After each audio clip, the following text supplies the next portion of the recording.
Everybody, I am Deepika from लर्नो hub, एक ऐसा free learning platform जहां पर आप पढ़ सकते हैं math, science, SST absolutely for free only at learnohub.com।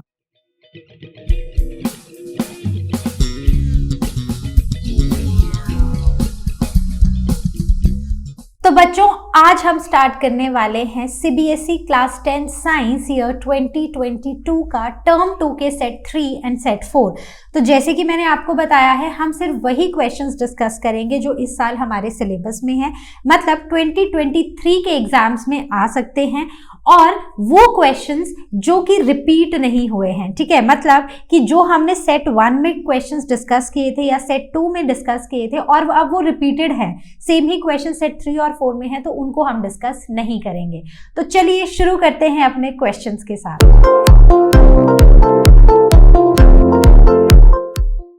शुरू करते हैं अपने क्वेश्चन नंबर 1 से। So the question number 1 from set 3 term 2 is, A part है kulhad that is disposable cups that are made of clay and disposable paper cups both are used as an alternative for disposable plastic cups. ठीक है, which one of these can be considered as a better alternative to plastic cups and why. तो हम कुल्हड़ का भी use करते हैं और पेपर कप्स भी आजकल हम यूज करते हैं as an alternative to plastic cups, कि हमें प्लास्टिक को नहीं यूज करना है।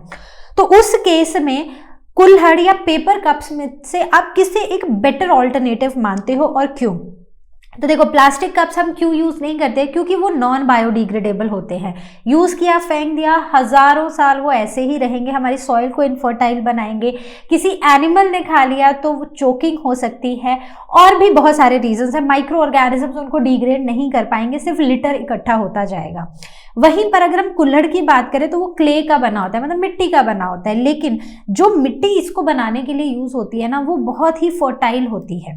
ठीक है, तो हम क्या करते हैं, ये टॉप लेयर होती है फर्टाइल सॉइल की, तो जब हम इस फर्टाइल लेयर के टॉप सॉइल को निकाल देते हैं और फिर हम इससे कुल्हड़ बनाते हैं ना, तो उससे जो फर्टिलिटी, जो सॉइल है ना, टॉप सॉइल है, वो क्या हो जाती है, वो हो जाती है वो यूज हो जाती है कुल्हड़ को बनाने में, रादर देन वो हमें प्लांट्स की ग्रोथ के लिए ज्यादा हेल्पफुल है। ठीक है, दूसरी तरफ अगर हम डिस्पोजेबल पेपर कप्स का यूज करते हैं तो एक तो हम इनको रिसाइकल कर सकते हैं, दूसरा ये बायोडिग्रेडेबल है, और तीसरा ये इको फ्रेंडली है। तो बेस्ट ऑल्टरनेटिव कौन सा रहेगा? बेस्ट ऑल्टरनेटिव रहेगा हमारा paper cups, disposable paper cups. ठीक है, तो I hope the question is clear. Question number 1 और part, human beings are most adversely affected by biological magnification. State the reason. Why can ordinary washing of edible fruits and vegetables not only reduce the effect of biological magnification? तो human beings ही सबसे ज्यादा क्यों affected होते हैं biological magnification से? और जब हम edible fruits और vegetables को normal wash करते हैं, मतलब ordinary wash करते हैं, तो ये जो chemicals हैं, इनका effect क्यों कम नहीं होता है? तो सबसे पहले देखते हैं कि biological magnification होती क्या है। तो it is basically the accumulation of substances over subsequent trophic level in a food chain. तो जैसे पेस्टिसाइड्स हैं, फर्टिलाइजर्स हैं, ये सारे के सारे स्प्रे होते हैं प्लांट्स पर, प्लांट्स इनको एब्जॉर्ब कर लेते हैं। ठीक है, अब फूड चेन आगे बढ़ती जाती है, प्लांट्स हैं फर्स्ट ट्रॉफिक लेवल पे because they are the producers. अब जो खाना है, जो एनर्जी है, वो एक लेवल से दूसरे लेवल पर जाती है। कैसे जाती है कि अगर प्लांट्स हैं, प्लांट्स को खाएंगे हर्बीवोर्स, तो उनमें जो केमिकल्स है ना, उनमें जो टॉक्सिन्स हैं, वो भी हर्बीवोर्स में ट्रांसफर होंगे, वहां से वो कार्निवोर में जाएंगे, मतलब से स्मॉल कार्निवोर, फिर आगे लार्ज कार्निवोर। तो इस तरह ये जो अकमलेशन है ना इन टॉक्सिन्स का, ये बढ़ता जाता है इन द ट्रॉफिक लेवल्स। सो क्योंकि अगर हम अपनी बात करें, हम ह्यूमंस की बात करें, so we are actually the top consumers. ठीक है, हम अमंग टॉप कंज्यूमर्स में हैं। So that is why we exhibit largest quantity of accumulated substances as compared to those which are present at the lower trophic level.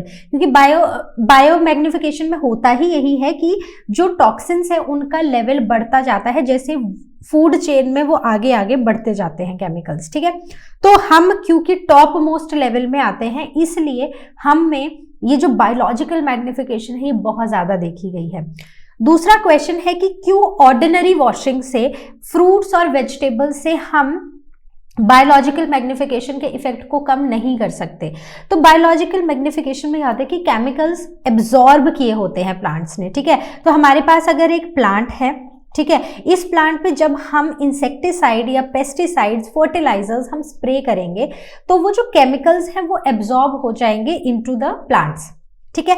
जब ये chemicals plants के अंदर absorb हो जाएंगे तो ऑर्डिनरी वॉशिंग से ना, अगर आप पानी के नीचे वेजिटेबल्स या फ्रूट्स को धो रहे हो तो उससे आप प्लांट्स मतलब उस वेजिटेबल या फ्रूट के अंदर से जो एब्जॉर्ब्ड केमिकल्स हैं आप उनको नहीं हटा सकते। So this is the reason why ordinary washing cannot remove the chemicals, because they are sprayed and then they are absorbed by the plants. So I hope the question is clear. Question number 5 says, suggest any 2 contraceptive methods to control the size of human population and explain them. तो देखो 2 number का question है जिसमें 2 contraceptive methods बताने हैं और कैसे वो काम करते हैं वो बताना है। तो ये वाला जो क्वेश्चन है ना, इसको भी आप ऐसे 4 स्टार्स लगा लो मेरी तरफ से, क्योंकि ये क्वेश्चन हर साल, ऑलमोस्ट हर साल आपसे ये पूछा गया है। तो इसमें बहुत सारे हैं, तो मैंने जो 2 मेथड्स लिखे हैं वो पहला है केमिकल, जिसमें पिल्स का यूज किया जाता है, उससे जो हार्मोनल बैलेंस है फीमेल्स में वो चेंज होता है, ठीक है। So it changes the hormonal balance of the female partners so that the eggs are not released. तो एग ओव्यूलेशन को रोकने के लिए इन पिल्स का यूज किया जाता है। दूसरा है सर्जिकल मेथड। तो सर्जिकल मेथड क्या है? सर्जिकल मेथड मेल्स और फीमेल्स दोनों में यूज किया जाता है, जहां पर जो डक्ट्स हैं उनको काट दिया जाता है। जैसे पहला है वासेक्टोमी। तो वासेक्टोमी होता है मेल्स में, जहां पर वास डिफरेंसर को ब्लॉक कर दिया जाता है। दूसरा है ट्यूबेक्टोमी, जो कि फीमेल्स में होता है, जहां पर ओविडक्ट या फिर फेलोपियन ट्यूब को काट दिया जाता है, ताकि अगर एग रिलीज भी हो तो वो मेल गैमीट उस तक ना पहुंच सके, ठीक है। जब फेलोपियन ट्यूब ही काट दी तो फर्टिलाइजेशन क्या होगी? फेलोपियन ट्यूब में। तो एग को भी फेलोपियन ट्यूब तक पहुंचना पड़ेगा और दूसरी तरफ से स्पर्म को भी पहुंचना पड़ेगा। जब वो दोनों आपस में पहुंचेंगे ही नहीं, मिलेंगे ही नहीं, तो फर्टिलाइजेशन नहीं होगी, ठीक है। तो I hope the question is clear. Question number 5 A part, Mendel crossed 2 pea plants with visible contrasting characteristics. मतलब उसने फिनोटाइप देखा और फिनोटाइप को देख के उसने वो 2 जो पी प्लांट थे उनको क्रॉस करा दिया। तो मैं यहां पर ले लेती हूं एक टॉल प्लांट, ठीक है, और दूसरा इसको हमने क्रॉस करा दिया एक ड्वार्फ प्लांट के साथ। कोई भी एक विजिबल कॉन्ट्रास्टिंग कैरेक्टर लेना है, तो मैंने टॉलनेस और ड्वार्फनेस ले लिया अपना कैरेक्टर, ठीक है। मतलब हाइट ऑफ द प्लांट, जिसमें टॉलनेस है और ड्वार्फनेस है, 2 कॉन्ट्रास्टिंग कैरेक्टर्स हैं। And found that they were no halfway characteristic in plants of F1 progeny. So explain the reason for this observation of Mendel. तो यहाँ पर क्या हुआ होगा? यहाँ पर जो टॉल प्लांट होगा वो होमोजाइगस टॉल होगा, मतलब दोनों अलील सेम होंगे। वहीं पर ड्वार्फ जो होगा वो होमोजाइगस ड्वार्फ होगा, मतलब उसके भी दोनों अलील सेम होंगे। तो यहाँ से जो गैमीट बनेगा वो एक ही तरह का बनेगा, यहाँ से भी एक ही तरह का बनेगा, ठीक है। तो ये हैं पेरेंट्स, राइट, ये हैं गैमीट्स, ठीक है। अब जब ये दोनों गैमीट्स, जब हम इन दोनों प्लांट्स को हम क्या कराएंगे? हाइब्रिडाइज कराएंगे, क्रॉसिंग कराएंगे इनकी, तो हमारे पास जो प्रोजेनी आएगी वो आएगी कैपिटल T स्मॉल t। तो बेसिकली जो सारे के सारे प्लांट्स आए ना, वो सारे के सारे थे टॉल प्लांट्स, ठीक है। सब टॉल थे, कहीं पर भी आधा आधा नहीं था कि आधे टॉल आधे डॉर्फ नहीं था। तो इससे मेंडल ने एक चीज ऑब्जर्व की, ये हमारी आ गई F1 जनरेशन, ठीक है। तो मेंडल ने बोला कि जो हमने दोनों प्लांट्स लिए थे वो तो homozygous tall and homozygous dwarf, जब उनको क्रॉस कराया गया तो F1 प्रोजेनी में सारे के सारे टॉल आए। दिस मीन्स कि जो टॉलनेस है वो एक डोमिनेंट ट्रेट है और जो ड्वार्फनेस है वो एक रिसेसिव ट्रेट है। इसीलिए क्योंकि वहां पर टॉलनेस वाला जीन अलील प्रेजेंट था, वहां पर टॉलनेस वाला कैरेक्टर प्रेजेंट था, तो जो ड्वार्फनेस वाला कैरेक्टर है जो कि रिसेसिव है वो खुद को एक्सप्रेस नहीं कर पाया in the presence of a dominant trait, ठीक है। तो I hope the question is clear. और part says justify the statement sex of the children will be determined by what they inherit from their fathers. तो आपको इस statement को justify करना है। तो ह्यूमंस के केस में अगर हम बात करें तो एक्स क्रोमोसोम्स होते हैं किसमें? सेक्स क्रोमोसोम किसमें होते हैं? फीमेल्स में, ठीक है। तो बेसिकली मदर में। वहीं पर फादर में होते हैं XY क्रोमोसोम्स, ठीक है। तो यहां से आएगा X क्रोमोसोम, यहां से आएगा Y क्रोमोसोम और X क्रोमोसोम, तो ये रहेंगे हमारे गैमीट्स। क्लियर। तो अब कौन सा क्रोमोसोम आके फादर से कौन सा क्रोमोसोम मदर के एग को फर्टिलाइज करता है? अगर मदर के एग को फर्टिलाइज करने के लिए यहां से आया फादर का X क्रोमोसोम, तो क्या होगा?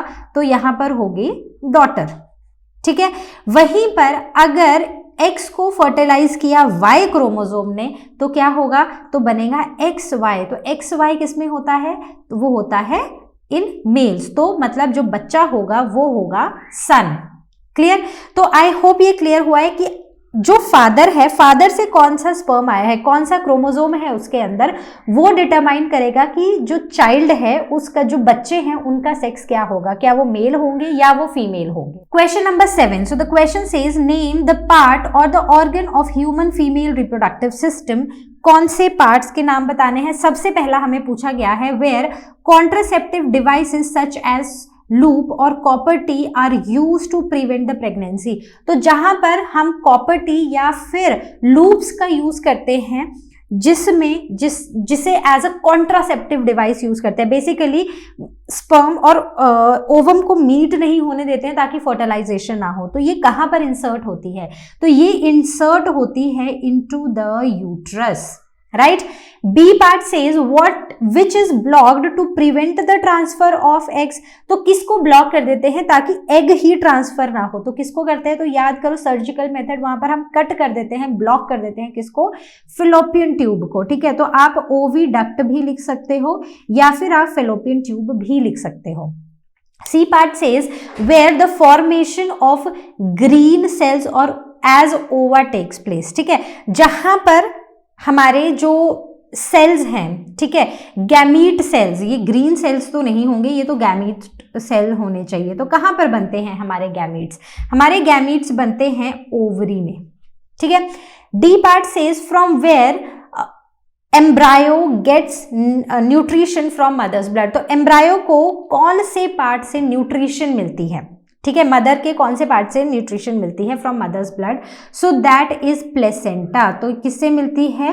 From placenta. ये बेसिकली यूट्रस में एम्बेडिंग हो जाती है फर्टिलाइज्ड एग की, ठीक है। और फिर वहां पर प्रेगनेंसी में डेवलप होता है एक ऑर्गन जिसे हम बोलते हैं प्लेसेंटा।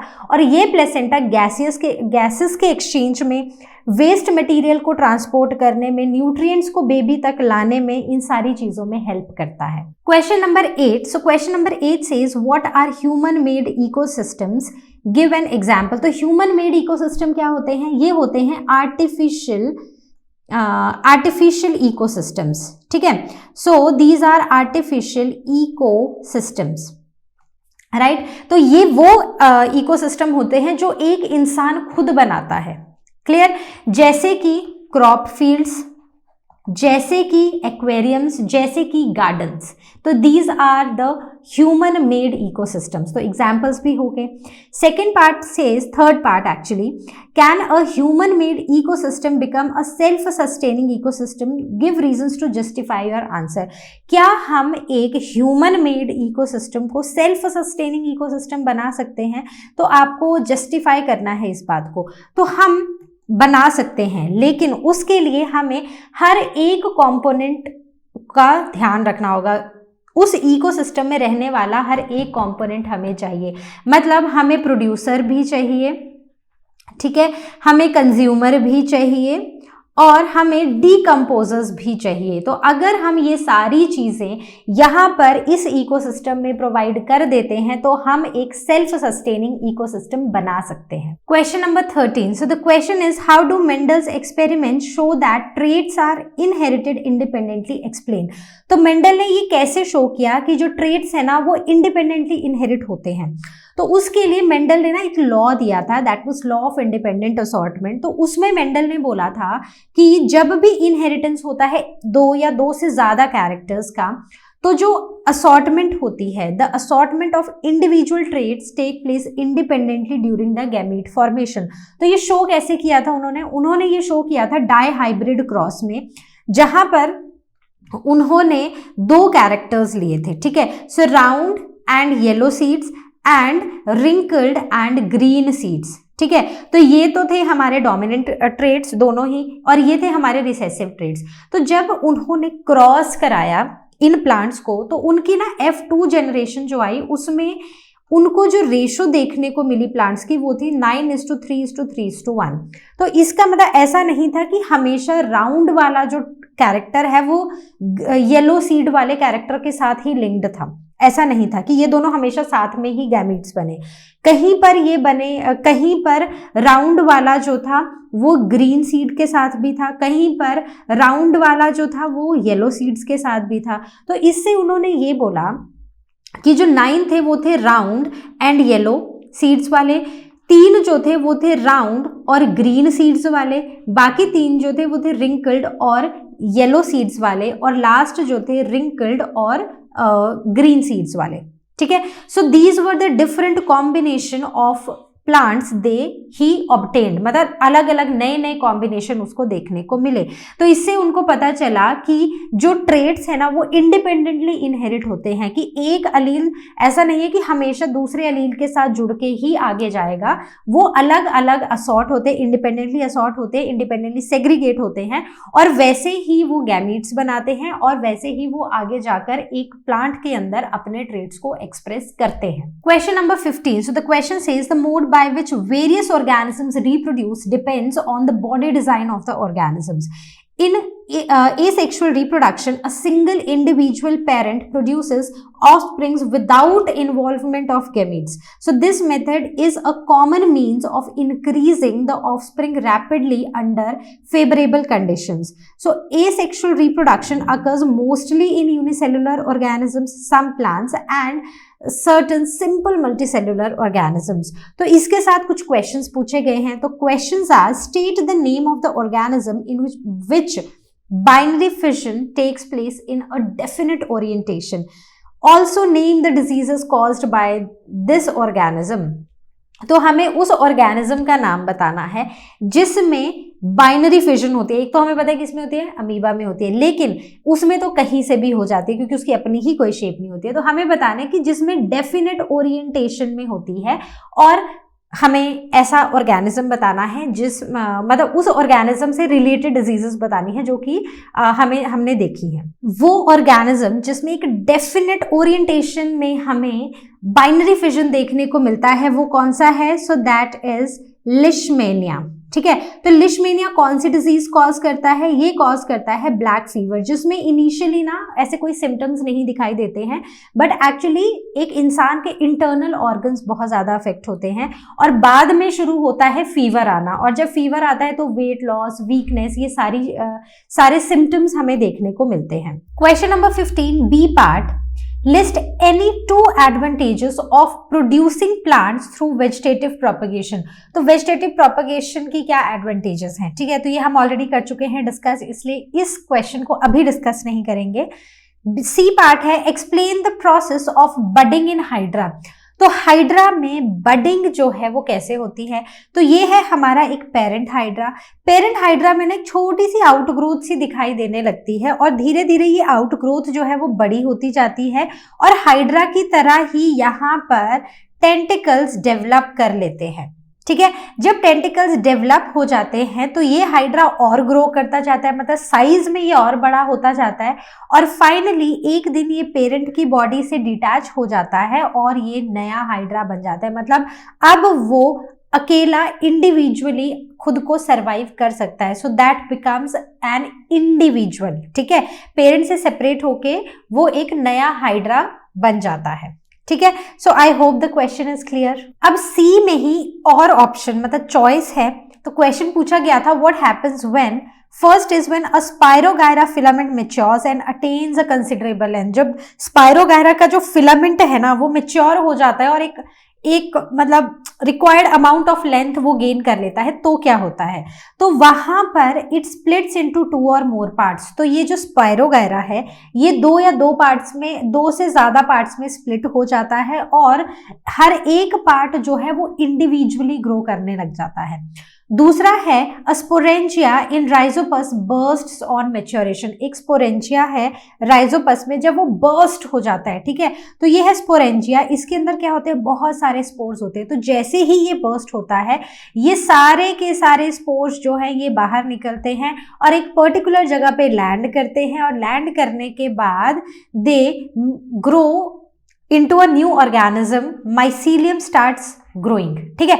तो new organism starts growing from these small spores that comes out of the sporangia. Question number 3. So the question says, using height, tallness, dwarfness of a plant as an example, show that gene control the characteristic और the trait of an organism.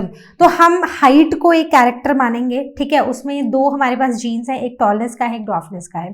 तो हमें इस example को लेके हमें ये show करना है कि जो जीन्स हैं वो एक कैरेक्टरिस्टिक को कंट्रोल करते हैं, ठीक है।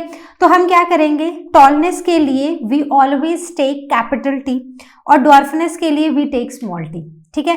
तो जहां पर अब हमें ये भी पता है कि जो कैपिटल टी है या फिर जो टॉलनेस का ट्रेट है वो एक डोमिनेंट ट्रेट है। कैसा ट्रेट है वो एक डोमिनेंट ट्रेट है। और जो ड्वार्फनेस का ट्रेट है वो क्या है, वो एक रिसेसिव ट्रेट है, राइट। तो अब ये जो दो अलग अलग ट्रेट्स हैं, तो जब भी एक डोमिनेंट वाला अलील एक रिसेसिव वाले अलील के साथ प्रेजेंट होगा तो क्या होगा, तो यहाँ पर क्या ये जो प्लांट है ये कैसा होगा, ये होगा टॉल प्लांट, ठीक है। तो मतलब कहीं ना कहीं जीन्स ही हैं जो एक पर्टिकुलर कैरेक्टर को डिस्क्राइब कर रहे हैं, ठीक है, एक कंट्रोल कर रहे हैं कैरेक्टरिस्टिक को। वहीं पर अगर यहाँ पर स्मॉल टी हो जाएगा तो ये जो पर्टिकुलर प्लांट है ये हो जाएगा ड्वार्फ, मतलब शॉर्ट, राइट। तो इसका मतलब ये हुआ कि यहां पर भी वही जीन्स हैं जो कि इस पर्टिकुलर कैरेक्टरिस्टिक को कंट्रोल कर रहे हैं। So hence this shows that genes control the characteristics और the traits of an organism. Question number 3 or part. So the question says, in a cross between red colored and white colored flowers, when plants with red colored flowers of F1 generation were self-pollinated, plants of F2 generation were obtained in which 75% of plants were red flowers and 25% of plants were white flowers, ठीक है। So explain the inheritance of traits in the above cross with the help of the flow chart along with the ratios of the plants obtained। तो basically हमें ना एक red colour जो plants हैं, ठीक है, उनको पहले क्रॉस कराया गया व्हाइट कलर्ड प्लांट्स के साथ, तो हमें मिले red coloured plants in F2 generation, ठीक है। तो ये थे हमारे parents. So this was the F1 generation. अब जब F1 जनरेशन की कराई गई सेल्फिंग, ठीक है, तो हमें क्या देखने को मिला, हमें ऐसा देखने को मिला कि जो हमारे पास प्लांट्स आए हैं ना वो F1 जनरेशन में सारे के सारे रेड थे, लेकिन F2 जनरेशन में वही प्लांट्स जो हैं वो कुछ वाइट हैं और कुछ क्या है, कुछ रेड हैं, ठीक है। तो इसको हमें क्रॉस के हेल्प से शो करना है। तो यहाँ पर क्या क्या हमारे पास गैमीट्स आएंगे, तो गैमीट्स यहाँ पर आएंगे कैपिटल R और स्मॉल r। तो capital R small r, capital R small r, ठीक है। तो ऐसे ही हमारे पास गैमीट्स आएंगे, ठीक है। जब हमने F2 जनरेशन निकाली, जब हमने इन गैमीट्स को पेरेंट स्क्वायर में डाला तो हमें पता चला कि अराउंड 75% जो हमारे प्लांट्स हैं they had read flowers and 25% of them had white flowers, ठीक है। तो इससे हमारी जो जीनोटिपिक रेशो है वो क्या बनी, हमें दोनों रेशोज दिखानी है, जीनोटिपिक और फिनोटिपिक। फिनोटिपिक मतलब we are talking about the physical character, तो बाहर से देखने को कैसे हैं, तो बाहर से देखने को ये तीनों रेड हैं और एक ही वाइट है, सो दैट इज 3:1। वहीं पर अगर हम जीन्स में जाएं, जीन्स को ध्यान से देखें तो एक जो है वो होमोजाइगस रेड है, ठीक है, दो जो हैं वो हेट्रोजाइगस रेड हैं और एक जो बचता है वो होमोजाइगस वाइट है, ठीक है। So 1:2:1 will be the genotypic ratio and phenotypic ratio is going to be 3:1। तो बेसिकली ऐसे ही क्वेश्चन को घुमा के पूछा है, निकालने आपको यही, आपको क्रॉस करा, मोनो हाइब्रिड क्रॉस करना है F2 जनरेशन तक, और फाइनली आपको फिनोटिपिक और जीनोटिपिक रेशोज लिखनी है, that's it. Question number 4 from set 4, so the question says write the functions of placenta. तो प्लेसेंटा का क्या फंक्शन है? प्लेसेंटा का फंक्शन है एक्सचेंज ऑफ गैसेस, राइट, और removal of waste from foetus, removal of waste, ठीक है, from foetus, right. तो मतलब हैं तो बड़े सारे फंक्शन, लेकिन अगर आप इस क्वेश्चन को देखो तो ये सिर्फ 0.5 मार्क्स कैरी करता है, तो उसके हिसाब से ये दो फंक्शंस भी अगर आप लिख दोगे तो आपको पूरे मार्क्स मिल जाएंगे। Then B is fallopian tube, that is the oviduct. तो oviduct basically is the site of fertilisation, जहां पर मेल और फीमेल गैमीट आपस में मिलते हैं और फ्यूज कर जाते हैं। देन यूट्रस, तो अगर हम यूट्रस की बात करें तो यूट्रस क्या है? Uterus is the place where which is also called as the womb, जहां पर बेबी जो है वो डेवलप करता है, मतलब बेबी जो है वो ग्रो होता है, right. So it is the place for of the development of the foetus, clear. Then comes ovary. तो ओवरी का क्या काम है? ओवरी का काम है एग को रिलीज करना और फीमेल हॉर्मोन्स को रिलीज करना, ठीक है। So these are the functions of ovary. So ये वही सारे हैं जो हम ऑलरेडी इन्हीं क्वेश्चंस में, मतलब इसी सेट के क्वेश्चंस में हम डिस्कस कर चुके हैं, तो इसलिए मैंने इनको बहुत डिटेल में नहीं लिखा है और मैंने इनको शॉर्ट में आपको अभी बता दिया है कि इनके क्या फंक्शंस रहेंगे, ठीक है। तो चलिए देखते हैं अपना next question. Now the question number 5 says that improvement in our lifestyle has led to the generation of large amount of waste material. List 2 reasons to justify this statement. तो स्टेटमेंट हमें ये बोल रही है ना कि जैसे जैसे हमारा लाइफस्टाइल इंप्रूव होता जा रहा है, लेकिन उस लाइफस्टाइल के इंप्रूव होने के साथ साथ ना बहुत सारा वेस्ट भी जनरेट हो रहा है, ठीक है। तो ऐसा हमें 2 रीजंस बताओ कि, और इस स्टेटमेंट को जस्टिफाई करने के लिए। तो देखो, पहले क्या होता था, दूध वाला लेकर आता था, हम वो यूज करते थे, ठीक है। हर एक जगह पर ऐसा ही होता था, बहुत कम ऐसा होता था कि पैकेट वाला दूध ला रहे हैं, ठीक है।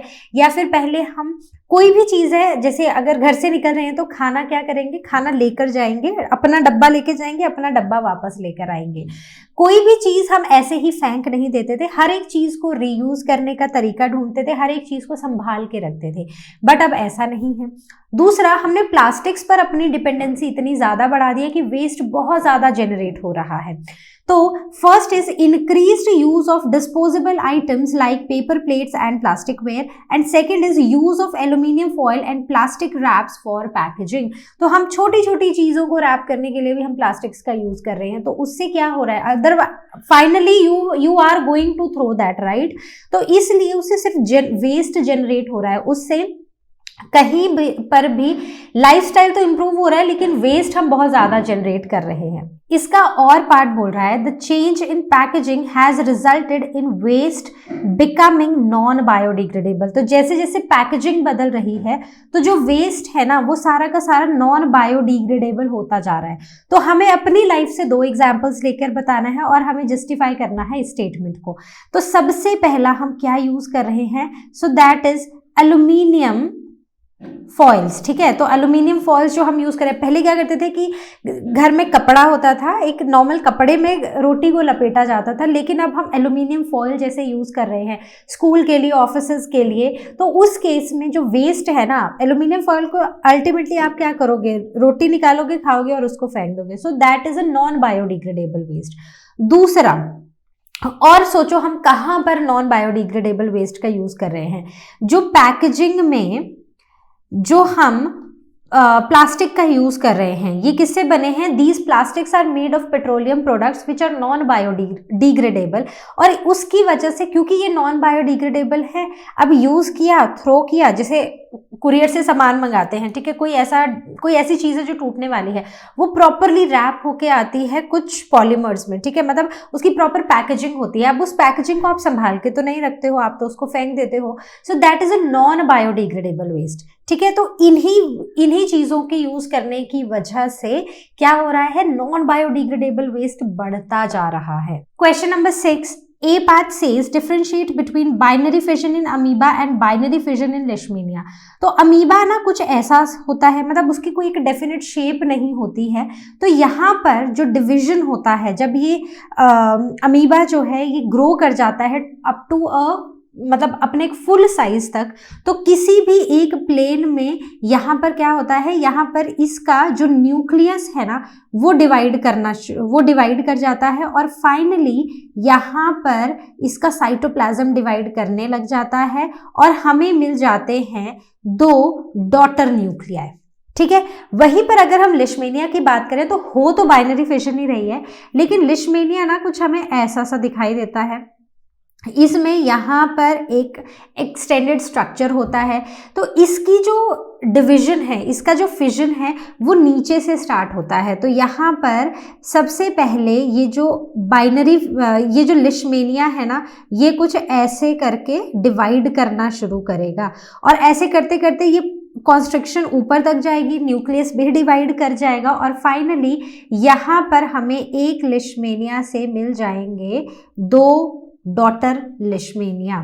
ठीक है, बिल्कुल 2 डॉटर लिशमेनिया। क्लियर? तो ये होता है, इसमें जो अमीबा है ना उसमें किसी डेफिनेट ओरिएंटेशन में बाइनरी फिशन नहीं होती है, लेकिन लिशमेनिया के केस में एक डेफिनेट ओरिएंटेशन में ही बाइनरी फिशन होती है। जैसे कि आप देख सकते हो नीचे से ऊपर की तरफ ये डिवीजन शुरू हुई है, मतलब इसने डिवाइड करना शुरू किया है।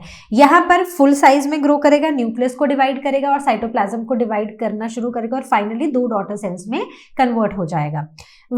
B part says how does reproduction takes place in malarial parasites? तो malarial parasites में रिप्रोडक्शन कैसे होती है? तो मलेरियल पैरासाइट जो होते हैं उनमें होती है multiple fission. For example in case of Plasmodium, तो यहाँ पर पहले न्यूक्लियस जो है ना वो स्प्लिट होता है इनटू सेवरल डॉटर सेल्स। क्योंकि मल्टीपल फिशन है तो न्यूक्लियाई पहले बहुत सारे डॉटर सेल्स बना लेता है और वो एक सिस्ट के अंदर, मतलब एक प्रोटेक्टेड कवरिंग होती है, उसी के अंदर वो रहता है। ठीक है, तो ऐसे डिविजन शुरू होता है। ठीक है, उसके बाद जब फेवरेबल कंडीशंस आती हैं तो ये जो प्रोटेक्टिव वॉल है, जिसको हम क्या बोल रहे हैं, सिस्ट बोल रहे हैं, वो रप्चर हो जाती है और बहुत सारे सेल्स जो है या ये जो न्यूक्लियाई है ये रिलीज हो जाते हैं। ठीक है, तो आई होप दोनों ही क्वेश्चंस आपको क्लियर हुए होंगे। Question number 9, so question number 9 says what are trophic levels? Trophic levels होते क्या हैं? Why are autotrophs considered to be at the first trophic level of all the food chains? State the reason for limited number of trophic levels in nature. तो हर एक question मतलब हमारा 1 mark का है। तो ट्रॉफिक लेवल क्या होते हैं? So these are the different levels और the steps in the food chain. ठीक है, then why are autotrophs considered to at the first trophic level? क्योंकि ऑटोट्रॉफ्स जो है वो होते हैं प्रोड्यूसर्स, वो सन की एनर्जी को कैप्चर करते हैं और उससे वो क्या बनाते हैं, खाना बनाते हैं। तो ये जो खाना होता है ये in the form of energy, ये एक ट्रॉफिक लेवल से दूसरे ट्रॉफिक लेवल को ट्रांसफर होता रहता है, मतलब एनर्जी ट्रांसफर होती रहती है। सो इसीलिए क्योंकि ऑटोट्रॉफ्स जो हैं वो पहले ऐसे इंडिविजुअल्स हैं जो खाना बनाएंगे, जो सन की एनर्जी को कैप्चर करेंगे, खाना बनाएंगे और फिर इन टर्न इन्हीं से बाकी जो सारे एनिमल्स हैं वो अपना न्यूट्रिशन डराइव करेंगे। ठीक है, एनर्जी लेंगे। अब क्यों एक limited number of food chains ही हमें देखने को मिलती हैं? क्योंकि अगर हम एनर्जी की बात करें तो एनर्जी जो है ना वो उसमें हमारे पास एक 10% लॉ है। ये लॉ ये बोलता है कि जब एक ट्रॉफिक लेवल से दूसरे ट्रॉफिक लेवल को एनर्जी का ट्रांसफर होता है ना, सो सिर्फ 10% of energy is transferred from one trophic level to another trophic level. ठीक है, तो अब क्योंकि सिर्फ 10% ही एनर्जी ट्रांसफर होती है तो इसलिए जो नंबर ऑफ फूड चेन है, एक लेवल ऐसा आएगा जहां पर एनर्जी इतनी कम होगी कि वो अपने लिए क्या यूज करेगा और आगे क्या देगा। तो इन द सेंस कि एक पर्टिकुलर लेवल तक ही ये जो फूड चेन है ये ग्रो करती है। और अगर हम दूसरे तरीके से देखें तो प्लांट है, प्लांट को हर्बीवोर ने खाया, हर्बीवोर को छोटे कार्निवोर ने खाया, छोटे कार्निवोर को बड़े कार्निवोर ने खाया। अब बड़े कार्निवोर को खाने के लिए कोई है ही नहीं तो वो फूड चेन वहीं पर खत्म हो गई। ठीक है, question number 10 says In flowering plants, pollen grains are transferred to the stigma by pollination, but female germ cells are present in the ovary. Explain with the help of a diagram only concerned parts how male germ cell reaches the ovary. तो होता क्या है, ये सबसे ऊपर वाला, ये हमारा एक फीमेल रिप्रोडक्टिव सिस्टम है, सबसे ऊपर वाले पार्ट को हम बोलते हैं स्टिग्मा, उसके बाद ये जो नेक आती है इसको हम बोलते हैं स्टाइल, और फाइनली ये जो स्वोलन पार्ट है इसे हम बोलते हैं ओवरी। जो हमारा पॉलिन ग्रेन होता है वो आकर स्टिग्मा पे लैंड करता है, स्टिग्मा से अगर वो रिसेप्टिव होता है तो वहाँ पर कुछ केमिकल रिएक्शंस होते हैं और यहाँ पर बनने शुरू हो जाती है पॉलिन ट्यूब। जब एक पॉलन ट्यूब बनती है तो इस पॉलन ग्रेन के अंदर होते हैं दो मेल गैमीट्स, ठीक है। ये दोनों मेल गैमीट्स जो हैं इस पॉलन ट्यूब के थ्रू पहुंच जाते हैं कहाँ पर, इस पर्टिकुलर एग्स, मतलब जो फीमेल सेल है वहां तक, ठीक है। So these are the different stages, इन्हीं को आप लिखोगे किसमें, पॉइंट्स में।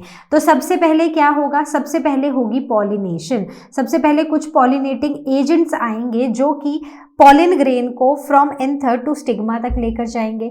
फिर स्टिग्मा में वहां पर शुरू होगा एक केमिकल रिएक्शंस होंगे, ठीक है। तो बेसिकली पॉलिन पिस्टिल इंटरैक्शन होगी, ठीक है। पॉलिन पिस्टिल इंटरैक्शन के बाद यहां पर क्या होगा, यहां पर पॉलिन ट्यूब जो है वो जर्मिनेट करना शुरू हो जाएगी और फाइनली ये जो पॉलिन ट्यूब है ये कैरी करेगी मेल गैमीट्स को, ठीक है। So these are the different stages how male gamete reaches the female gamete. Question number 15 से sex of an individual is determined by different factors in various species. Some animals rely entirely on environmental cues, while in some other animals individuals can change their sex during the lifetime, indicating that sex of some species is genetically determined, right? However, in human beings, the sex of an individual is largely genetically determined. So, A part says, इसके related कुछ questions हैं. So, A is, in what way are sex chromosomes X and Y different in size? तो जो X chromosome होता है ना, it is smaller in, X chromosome is larger in size and Y chromosome is smaller in size. ठीक है? Now, name the mismatched pair of sex chromosome in humans. So, in human females, there is X and Y chromosome in case of males. So, these are called as mismatched pair of sex chromosomes. And in case of females, they have perfect pair of sex chromosomes, that is XX. ठीक है, तो I hope this is clear. B part says write the number of pair और pairs of sex chromosome present in human beings. तो कितने number of pair या pairs of sex chromosomes होते हैं human beings में, तो हम सबको पता है कितने होते हैं, 2 सेक्स क्रोमोसोम्स होते हैं। इसका मतलब है कि एक पेयर होता है। So answer of this will be 1. In which one of the parent, male or female, the perfect pair or pairs of chromosomes are present? तो अभी इसे लास्ट क्वेश्चन में हमने डिस्कस किया कि फीमेल्स में होता है क्योंकि उनके पास होते हैं दोनों ही X chromosomes. C part says, citing 2 examples, justify the statement sex of an individual is not genetically determined. तो 2 एग्जाम्पल्स देने हैं। तो ये वही क्वेश्चन है जो हमने लास्ट स्लाइड मतलब सेट 2 में भी देखा था। So the answer will be turtle and snail. तो यहाँ पर जो सेक्स है ना, that is not genetically determined. तो एक ये होता है कि किस टेम्परेचर पर एग्स जो है ना उनको फर्टिलाइज किया जा रहा है, एक तो ये होता है।